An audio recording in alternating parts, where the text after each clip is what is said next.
Bom, página 77 do nosso livro de Evangelhos, o item 63 do material didático, a parábola do credor incompassivo. Bom, o que é que nós estamos fazendo nesse trabalho? Nós estamos sempre fazendo a leitura do texto bíblico, estudo dos evangelhos e das palavras de Jesus. Podemos considerar aí o estudo número 1 do cristão. O estudo número 1 do cristão é o estudo da vida de Jesus, dos seus ensinos. Depois tem o que o apóstolo Paulo falou, inspirado por Deus, o que o Antigo Testamento falou, simbolizando Jesus, mas as palavras de Jesus são muito importantes, né? Então vamos abrir as nossas Bíblias aí, Mateus 18, versículo 23.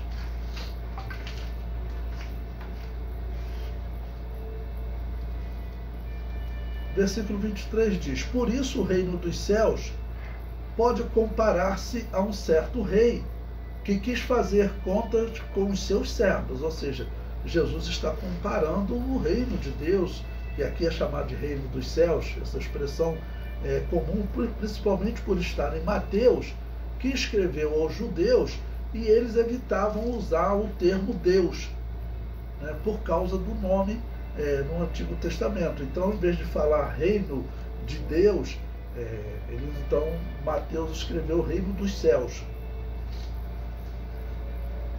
Versículo 24. E começando a fazer contas, foi-lhe apresentado um que lhe devia 10.000 talentos. O talento era uma moeda assim, a mais valiosa de Roma. Então, o indivíduo dever 10.000 talentos podemos considerar uma dívida impagável, não? Alguns calculam que o valor, porque o valor da moeda romana, ele era o peso de ouro, por exemplo, que tinha ali, ou o peso de prata, né? Era o peso, o ouro que tinha ali. E diz que uma moeda de talento de ouro, ela equivaleria hoje a 60.000 reais. Uma moeda. E ele devia 10.000 talentos. Ou seja, era uma dívida impagável. O que que Jesus está ilustrando? Está ilustrando a nossa relação com ele. Todo homem que chegar diante de Deus, fosse Abraão, fosse Isaac, Jacó, Moisés, Davi, todos eles, quando chegam diante de Deus, eles, claro, se deparam com essa parábola, vamos assim dizer. Por quê? Porque aqui está falando do perdão de uma dívida natural, mas para ilustrar o perdão da dívida espiritual, né? A dívida impagável. Por isso, 10.000 talentos é um valor que não dá para pagar. Eu vi também uma comparação em termos de peso, tá bom? Dizendo que 100 talentos foi o exemplo que ele fez. Pense para 10.000. 100 talentos diz que equivale a 3 toneladas, 3,6 toneladas de ouro. Tá bom? Então é muita coisa, né?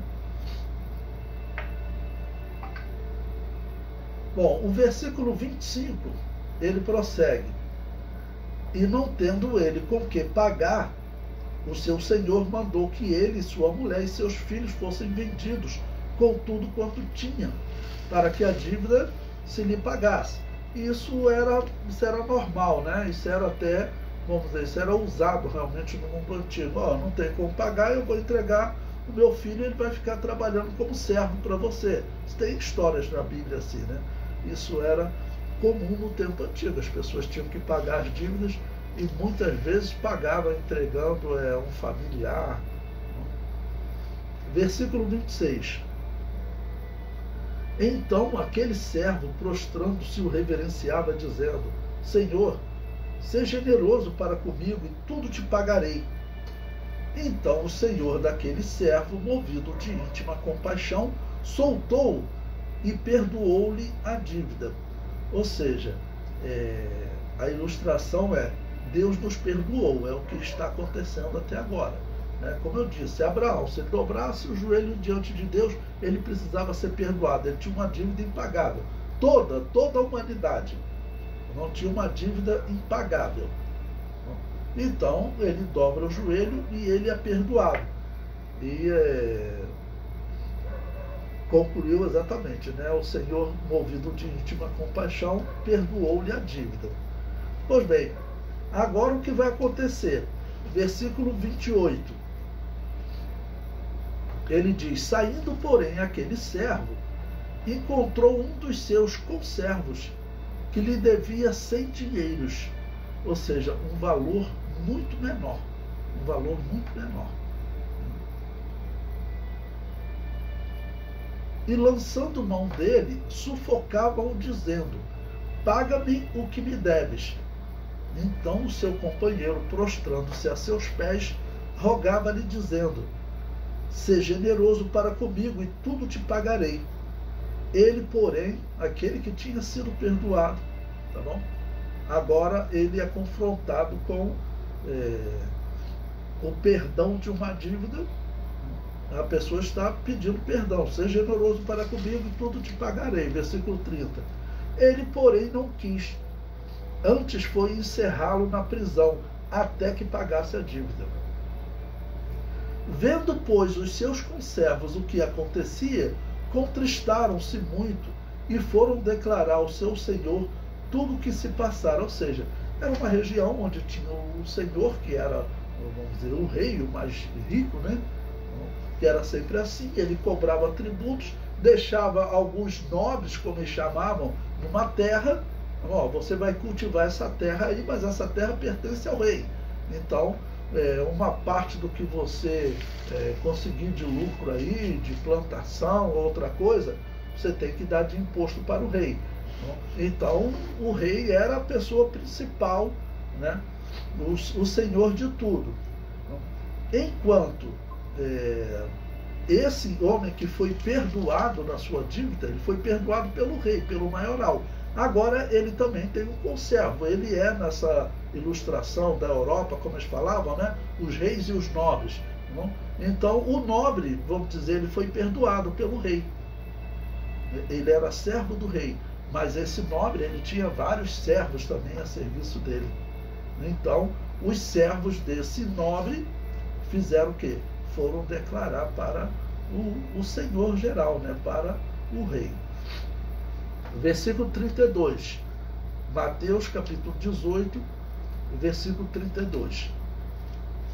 Então o seu senhor, chamando-o à sua presença, disse-lhe: servo malvado, perdoei-te toda aquela dívida porque me suplicaste. Não devias tu igualmente ter compaixão do teu companheiro, como eu também tive misericórdia de ti? E indignado, o seu senhor o entregou aos atormentadores, até que pagasse tudo o que devia. E o versículo 35 é que é o versículo chave exatamente para nós exercitarmos o perdão. Então, e observarmos a necessidade de perdoarmos. Então, versículo 35. Assim vos fará também meu Pai Celestial, se do coração não perdoardes, cada um a seu irmão, as suas ofensas. Então, Jesus está colocando que quando nós perdoamos alguém aqui nesse mundo, isso também influencia no nosso perdão. Nós fomos perdoados de uma dívida impagável. A dívida que o meu irmão tem comigo é uma dívida pequena. Não tem como se comparar àquela dívida que ele tinha de 10.000 talentos. Mas ele, infelizmente, deixou esse mau exemplo, né? De alguém que não perdoa. Isso é um exercício para o cristão. O perdão é um exercício para o cristão, porque quando fala de perdão, supõe que tenha acontecido alguma ofensa. Não? Tenha acontecido alguma ofensa, alguma coisa foi feita, e o inocente, ele, vamos dizer, aquele que sofreu o agravo, esse é que tem a maior necessidade de perdoar, né? ou a maior dificuldade, porque ele foi o atingido, na história. Então, aí fica ainda maior a dificuldade para perdoar. No nosso livro, o comentário diz: esta parábola nos deixa a seguinte lição: aquele que não perdoa não será perdoado. Então, esquecer as coisas que aconteceram. E tem uns livros de psicologia e psicanálise tão interessantes, falando muitos estudos que foram feitos sobre como o perdão faz bem até para o perdoador. Até quem foi ofendido, quando ele perdoa, ele abençoa, cumpre a ordem de Jesus, né? Abençoa aquela pessoa, né, que cometeu aquele erro, mas até para ela também, que foi ofendida e que está perdoando, isso também lhe faz bem, né? Porque morre o sentimento de ofendido, e às vezes esse sentimento fica atrapalhando a vida da pessoa, né? Então, perdão é algo que é bom até para o perdoador, né? Para a pessoa que foi ofendida, perdoa.